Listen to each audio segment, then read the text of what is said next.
Melanie Lamb. I live in Flower Mound. You know, I know this is all about the process tonight, but one thing that I've kind of found through the months that I've been researching this, and I've heard the complaints and everything, and I do have to ask you, is the state agencies really taking this seriously? I mean, there are people out here with so many health concerns, and this is being so well documented now. Is this being taken seriously? Do you believe that it's just in their heads that there are these illnesses? I mean, how can you respond to all the issues that these people have had and how their lives are being impacted? With their health first, their property second. I mean, the list just goes on, and there doesn't ever seem to be any resolution. It seems like it just kind of always dead ends, whether it be TCEQ, whether it be the Railroad Commission. And, you know, I've never gone through the EPA channels, but are the agencies working together to try to get a resolution for these people that are suffering? I think the answer to the question is yes. I mean, we're taking this very seriously. To talk about the investigation process, and I do appreciate this group's efforts to assist in that. Our process is to go out to determine compliance. I think that there have been some issues that since from the beginning, we've talked about the fact that one of our first charges to go out and measure these folk against the compliance statuses that we have to date. At the same time, we're looking at those same rules and regulations to see if they're protective enough, so that if that standard is not high enough, then we measure them against that new standard, whatever it is. But one of the concerns is that we do hear a lot about the health effects. And I tell you, it's not an effort to disbelieve, but it's an effort that we have the challenge to prove that. I mean, when we go out and look at these complaints, when folks make allegations, my staff believe that going out the door, that somebody has something that they believe to be causing them concern. Our charge, our responsibility is to be able to go out there, identify that source, determine that what's coming off of that source is going to that property, and that it's at a concentration and a duration enough to impact their health, or to cause them not to be able to use and enjoy that property. And we have to prove that. So the first thing we're doing is making sure that if we know a source and we believe we have a source, that we're going to make sure that that source is in fact the source.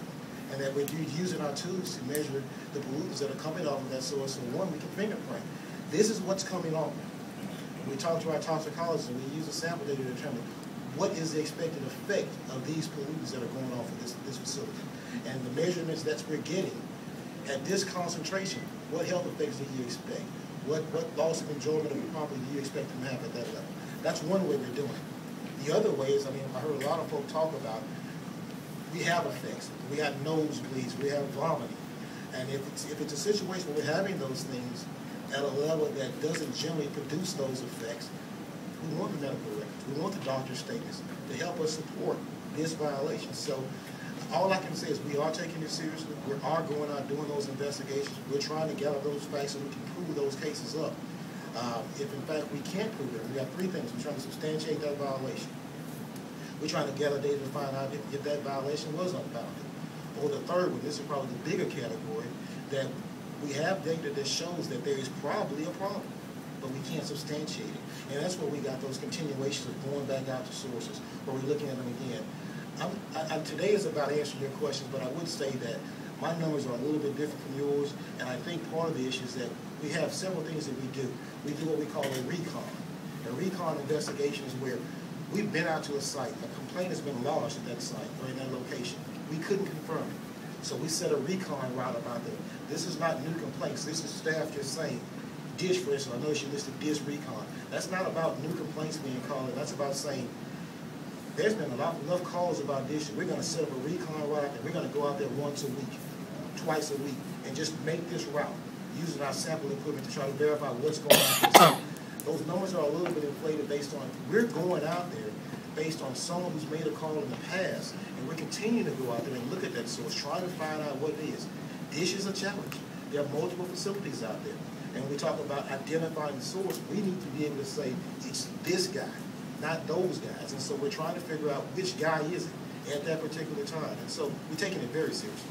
Well, but once they come to you, what action is taken? That's the only thing. I'm not seeing anything shut down. I know Mayor Tillman had a complaint on this 2 months ago, and nothing was done. Yep. And because they said they couldn't identify which of the compressors. That it was kind of not that, and so the problem persists. I'm here today right now, again, when I talked to Ms. Wilson about some of the things they're talking about down here today, helping us figure out better ways to do things, we're a whole lot smarter today than we were back in August of last year about how to do these things. I know there's a lot of contention about the use of TVAs. That's a piece of equipment that we use to help us identify the source. It's not an enforcement tool. It's a tool that helps us figure out, is this environment have any VOCs in it? If it does, then we use our more sensitive equipment, the cannons, to determine what those VOCs are. But if we can't confirm the violation, then we do need to keep coming back out, and we do need to keep looking at it. I think the sites that Ruben would mention, we were able to confirm the violations there. We moved forward on those. We talked about some recent cases that we have. We were able to confirm that a source existed that put off a pollutant that had an impact. When we documented those things, we put a case together for that, and we'll continue that. Again, our numbers are a little bit different on what we documented in violations than what I've seen here today, but we've done it. I mean, I know But can you shut them down? well, if again, that's an authority issue. We don't have the authority to shut down. We can do everything we can as an administrative agency. The Attorney General's office has that authority. But again, when you start talking about this agency operating within our authority, we have the power to write administrative penalties. We have the power to do enforcement orders and with technical requirements to come into compliance, but we don't have that authority. Okay, well, and has the State Attorney General's office ever shut down one operation from being in violation? Now, when you say one, I'm not sure. I'm just Let saying, let me narrow your scope in. Within the Barnett Shale, I can answer that question. Related to these activities that we've had since, and I'll say since August of last year, we know they have not. Now, again, that still goes to cases that we've been able to develop. I don't know if that will be the same answer months from now, but right now that answer is no, they have not. About the dish recon, we looked at each one of those complaints, and each one of them had a separate complaint. This was not a continuation of the complaint. This was a new call with a separate description of the complaint that they were calling in. If it was a continuation of a complaint, then it was all continued on that same complaint and not made a new one. So I think our numbers are right.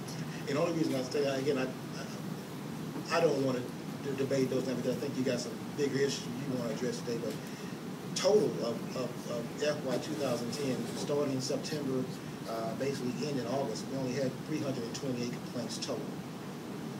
And so when I look at your numbers, I get a little bit confused on how we got to that number. And so I was thinking that might be a reason. I got to those numbers from your data. Yeah. Like I said, I'd be glad to look at that because when I saw the recon category, it made me believe that might be the cause of the difference in the numbers. So I'd be glad to work together and figure out what those differences. But just today and before I came, I wanted to run those numbers. And what I have for, and basically didn't have any in August, September, sorry, but from October through August, 328 total.